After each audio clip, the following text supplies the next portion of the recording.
అందరికి నమస్కారం. WHO సూచించిన ఈ 6 సూత్రాలు పాటిస్తే కోవిడ్-19 నుంచి మనం చాలా సులువుగా బయటపడగలం. చేతులు సబ్బుతో మోచేతి వరకు శుభ్రంగా కడుక్కోండి. గోళ్ల సందుల్లోనూ కూడా. బయటకు వెళ్ళొచ్చినప్పుడు లేదా భోజనానికి ముందు ఇలా కనీసం రోజుకి 7-8 సార్లు. కరోనా వైరస్ తగ్గే వరకు తెలిసిన వాళ్ళు ఎదురుపడితే కౌగిలించుకోవడం, షేక్ హ్యాండ్స్ ఇవ్వడం మానేయాలి. అనవసరంగా కళ్ళు రుద్దుకోవడం, ముక్కు తుడుచుకోవడం, నోట్లో వేలు పెట్టుకోవడం కూడా మానేయాలి. మీకు పొడి దగ్గు, జ్వరం, జలుబు ఉందనిపిస్తేనే మాస్కులు వేసుకోవాలి. ఏమీ లేకుండా వేసుకుంటే అనవసరంగా కోవిడ్-19 మీకు అంటుకునే ప్రమాదం ఉంది. ఇంకొక ముఖ్యమైన విషయం, తుమ్మినప్పుడు దగ్గినప్పుడు ఇలా అరచేతిలో కాకుండా ఈ మోచేతిని అడ్డం పెట్టుకోండి. గుర్తుపెట్టుకోండి, ఇలా. జనం ఎక్కువగా ఉండే చోటికి వెళ్ళకండి. మంచినీళ్ళు ఎక్కువ తాగండి. గడగడాని తొందరగా తాగే కన్నా ఎక్కువ సార్లు కొంచెం కొంచెం సిప్ చేయండి. వేడి నీళ్ళు అయితే ఇంకా మంచిది.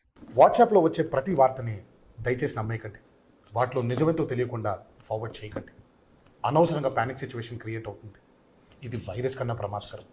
ఈ కింద WHO వెబ్సైట్లో సూచనలు ఇస్తూ ఉంటారు, వాటిని ఫాలో అవుదాం. కోవిడ్-19 మీద గవర్నమెంట్ ఇచ్చే సలహాలు, అప్డేట్స్ తప్పకుండా పాటిద్దాం. మనల్ని మనమే ప్రొటెక్ట్ చేసుకుందాం. Stay hygienic. Stay safe.